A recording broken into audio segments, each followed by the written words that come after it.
जब भी कोई एलियन की मूवी हम देखते हैं तो हम इस चीज़ का ज़रूर वेट करते हैं कि भाई एलियन आएंगे और इंसानों के साथ उनकी भाई फाइट देखने को मिलेगी, बढ़िया एक्शन देखने को मिलेगा। अराइवल भी एक ऐसी मूवी थी जिसमें एलियन आते तो हैं और ह्यूमन भी रेडी हैं भाई लड़ने के लिए, लेकिन ऐसा कुछ होता नहीं है, कोई एक्शन देखने को नहीं मिलता है। इसलिए बहुत सारे लोगों को ये मूवी समझ नहीं आती है कि बात क्या हो रही है इस मूवी के अंदर। अब ये जो मूवी है एक बहुत ही खूबसूरत फिलॉसफी के साथ सामने आती है।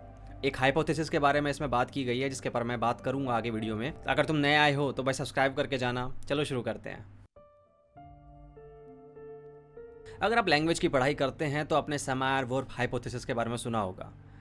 यह हाइपोथेसिस कहती है कि जो हमारी लैंग्वेज होती है ना, जो हम शब्द जानते हैं, वो हमारी रियलिटी को शेप देते हैं। अगर तुम्हारे पास उस चीज़ को डिस्क्राइब करने के लिए शब्द ही नहीं है तो तुम उसको कैसे परसीव करोगे। अगर मुझे हिंदी लैंग्वेज आती है तो मैं रियलिटी को अलग तरीके से परसीव करता हूँ।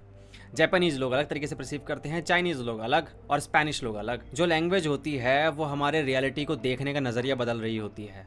लोग अलग अलग तरीके से रियलिटी को परसीव करते हैं बेस्ड ऑन उनके पास कौन से शब्द हैं उस चीज़ को डिस्क्राइब करने के लिए। अब अराइवल जो है पूरी मोस्टली देखा जाए तो इसी बारे में है।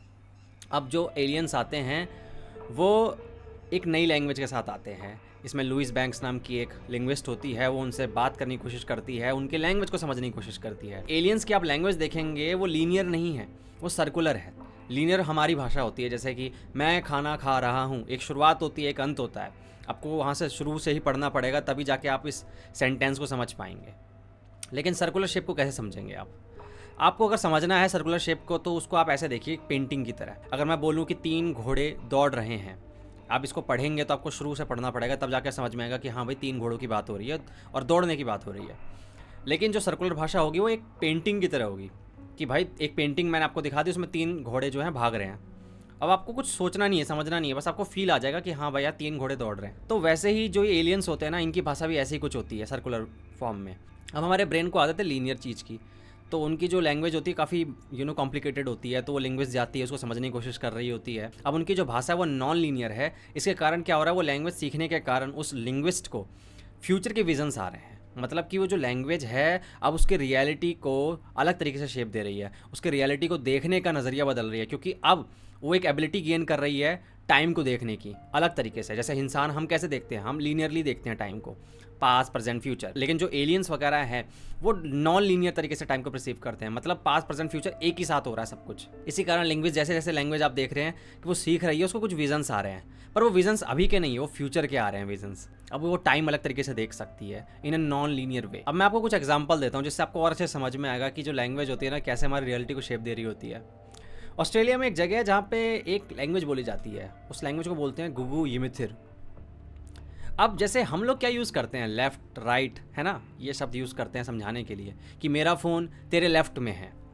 लेकिन ये गुगु यिमिथिर लैंग्वेज के अंदर ना ये लेफ़्ट राइट एग्जिस्ट नहीं करते। यहाँ पे एग्जिस्ट करता है cardinal direction, north south east west.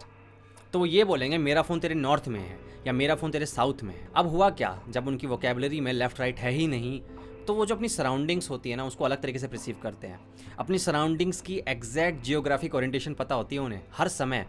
Even unfamiliar place में भी जाएंगे ना, उनको पता होगा वो कहाँ पर है, क्योंकि वो अपनी सराउंडिंग्स को अलग तरीके से परसीव कर रहे हैं। उनका ब्रेन को अलग तरीके का मैप बना के दे रहा है उनके दिमाग के अंदर। लेकिन हम ये परसीव नहीं कर सकते क्योंकि हम इतना नहीं सोचते हैं, नॉर्थ साउथ में नहीं हम इतना सोचते हैं, हम लेफ्ट राइट ज़्यादा बात करते हैं, दाएं जाओ बाएं जाओ। एक एग्जांपल और देता हूँ, जर्मन जो होते हैं वो ब्रिज को ना फेमिनिन ट्रेड्स देते हैं कि भाई एलिगेंट, ब्यूटीफुल।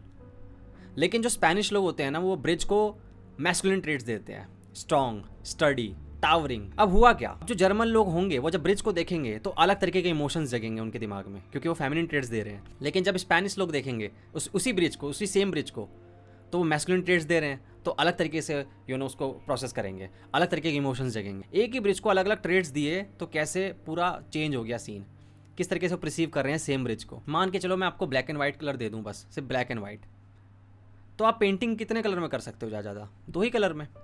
आपको रेड ग्रीन ब्लू ये सब नहीं मिलेगा तो आप कुछ नहीं बना पाएंगे, ना स्काई बना पाएंगे आप, ना पेड़ को हरा रंग दे पाएंगे, तो रियलिटी अलग तरीके से होगी। तो ये शब्द वगैरह भी होते हैं ना, जितने भी शब्द होते हैं, ये लैंग्वेज जो है, ये इसको कलर की तरह ही मान के चलो। जितने आपके पास कलर होंगे उतनी ही डिटेल में आप रियलिटी को ना एक्सप्लेन कर पाएंगे, समझ पाएंगे। इस मूवी में एक और क्वेश्चन उठाया गया कि अगर टाइम जो है वो लीनियर तरीके से हम परसीव ना करके नॉन लीनियर वे में परसीव करते तो क्या होता। सब कुछ एक साथ हो रहा होता, हमें सब कुछ एक साथ सब कुछ पता होता, हमारे डिसीजन पे फिर क्या असर पड़ते? अगर हमें पता होता कि फ्यूचर में ये होने वाला है, तो क्या आप उसको चेंज करने के लिए अभी कोई डिसीजन ले पाते, या आप लेते? फिर फ्री विल और डिटर्मिनिज्म पे भी एक सवाल उठता। बहुत सारे सवाल खड़े हो जाते हैं। मैंने इसके ऊपर मिस्टर नोबडी जब मैंने मूवी एक्सप्लेन करी थी तो उसमें बात करी, आप वो वीडियो जाके देख सकते हो। ओवरऑल मैं ये बोलूँगा कि जो मूवी है ना, इस तरीके की बननी चाहिए, काफ़ी बननी चाहिए, क्योंकि ऐसी मूवी जब हमें सोचने पे मजबूर करती है, हमें अपने रियलिटी को क्वेश्चन करने के लिए मजबूर करती है, तो मज़ा आता है। हमें जानना होगा, क्योंकि हम क्वेश्चंस कम पूछते हैं आज के टाइम में, देखा जाए तो हम डिस्ट्रैक्ट करके खुद को रखते हैं बहुत सारी छोटी मोटी चीज़ों में जो कि मीनिंगलेस है मोस्ट ऑफ द टाइम।